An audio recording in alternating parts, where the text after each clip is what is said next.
Hi, I'm Linda Murphy. I'm running for State Superintendent of Schools.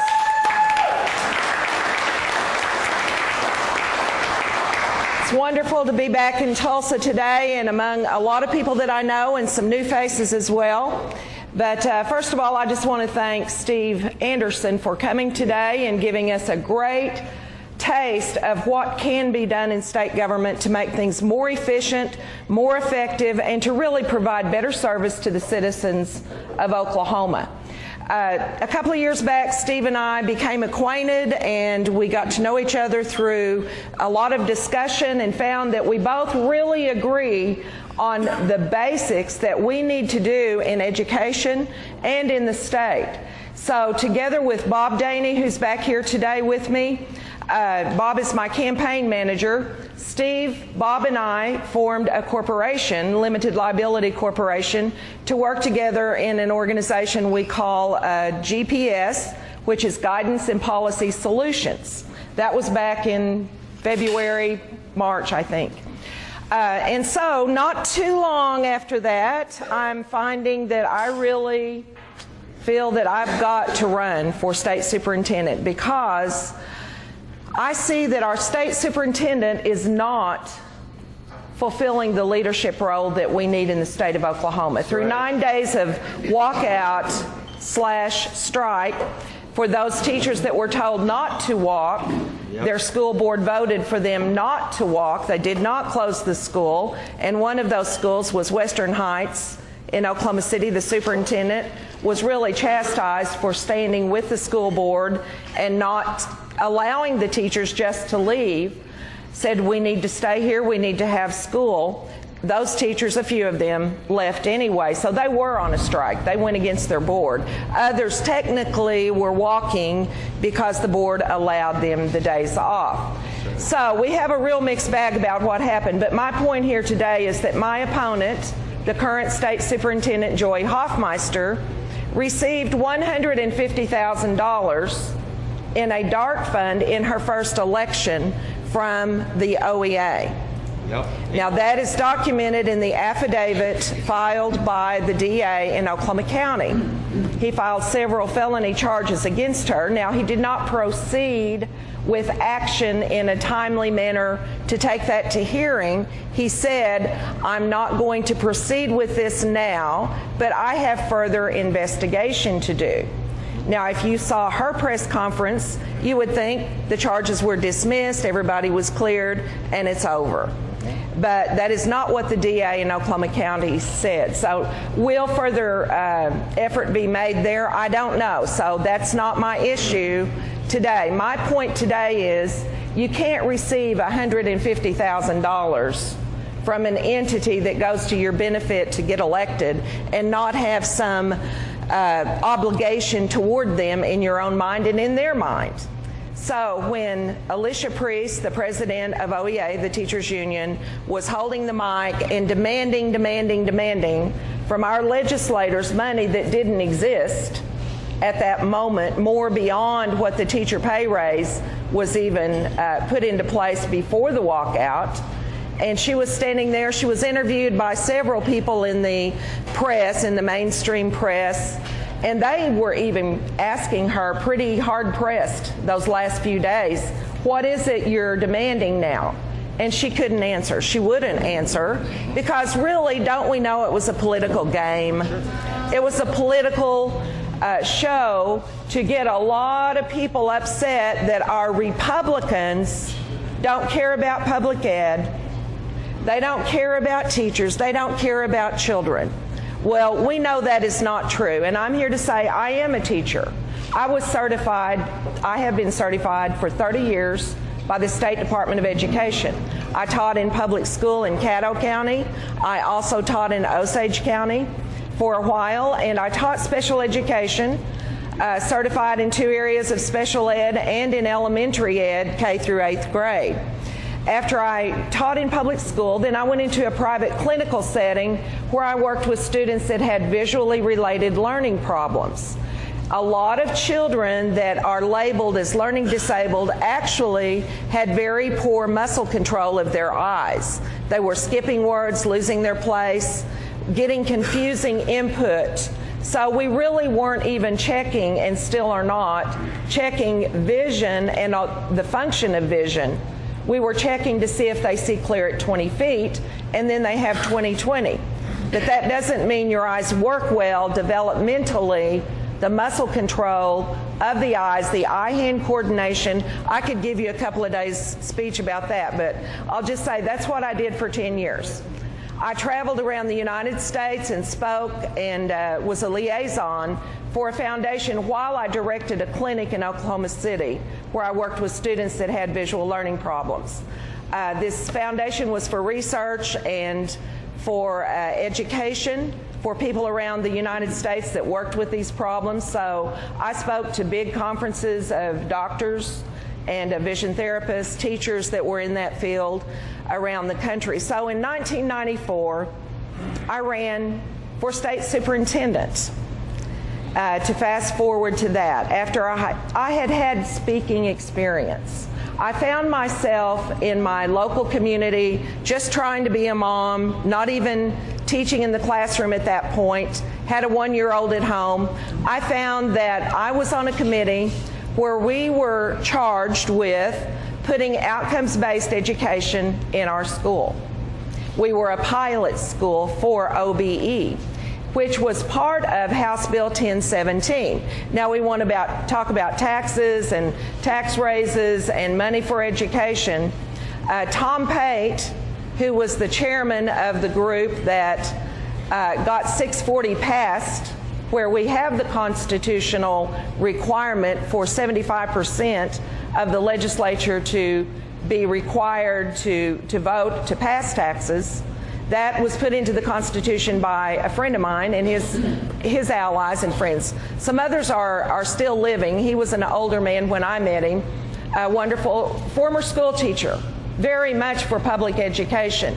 But he saw through what was happening with the continual money game, without improvement, with taxes, and that there would be no end to that. So my teaming up with Bob Daney and Steve Anderson was in the area of education. We know that it's a huge portion of our state budget every year. And we know that the State Department of Ed, like other agencies, have not been fully evaluated, audited, and cleaned up from one-party rule from statehood. Now, we've had a couple of Republican state superintendents, but their time was very much focused on, and still is with Joy Hoffmeister, very much focused on bringing in a new agenda for education. Right now, and we know that Janet Barisi's agenda was not well received. Obviously, she lost in a big way in that election in 2014 to Joy Hoffmeister. But if you want to read the affidavit about who lined up to help Joy Hoffmeister get elected, I don't find her at any of the Republican events where I go statewide. I don't find her there at all.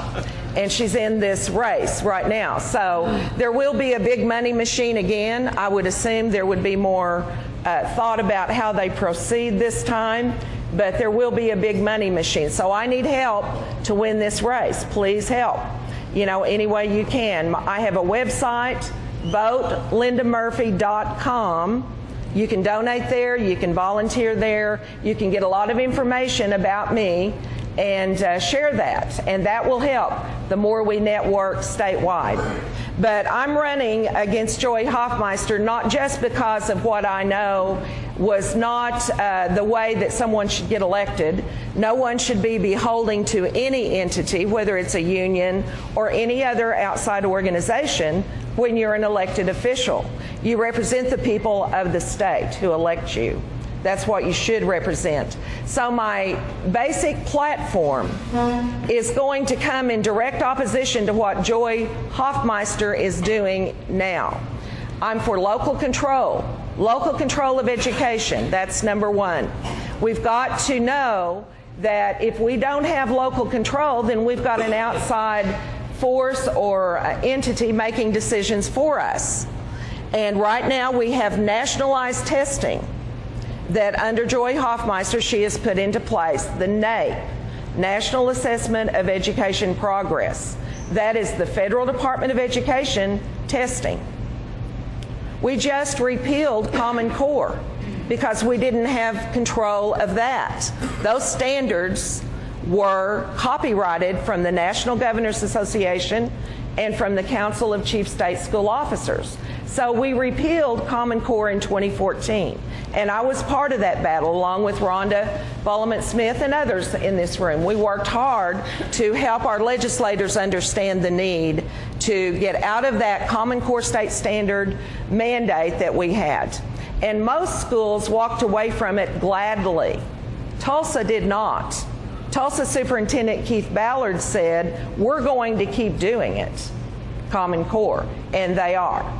So Tulsa is an exception, and there probably are maybe 15 around the state out of the 500 plus schools that exist. So it's not mandated, they don't have to do it, but that is happening with some. On the national level, there's an organization called Council of Chief State School Officers. And every state superintendent we've had, at least in the last 25 years, has belonged to that.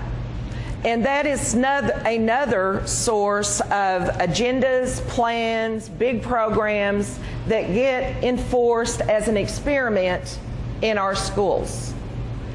That's something that I think we can just eliminate the cost of being a participant in these experimental programs that we then turn around and evaluate teachers on their performance, and a lot of them are saying from the beginning, this isn't going to work. I'm not going to get to teach reading the way I know I need to teach reading. And so my second letter here, learn, the second letter after local control, L, is education excellence. That will come with letting teachers teach. We have to let teachers teach. It's a simple thing to say, but it isn't being done everywhere right now. Some schools are, and especially some of the rural schools are pretty much in a traditional model of education, and so we need to know that. Academic standards. We need academic standards, not standards for behavioral change. Not a state or federal government data collection system that tells us about student behaviors, attitudes, values, and beliefs. And if you think that would never happen or could never happen, it's already been developed and it's being implemented in some states. I just came back from, a couple of years back actually, went to Alabama where I was asked to come speak. Since we repealed Common Core here, they still haven't in most states. So I went to Alabama, I went to several places. There were a number of groups that came together and had me come there. When I left, they said, would you read this? And would you take this home and tell us what you think it is? And I'm saying to the lady that hosted, I said, you know, I don't want to get into all of your business. I really think I just should stay with Common Core. But I took it home, looked at it. It was a comprehensive health plan, mental health plan. And it had objectives, goals, specifically for every individual student. And that would come from their assessments that were done via computer. It was all computer coded, and it even said that it was to change attitudes, values, and beliefs.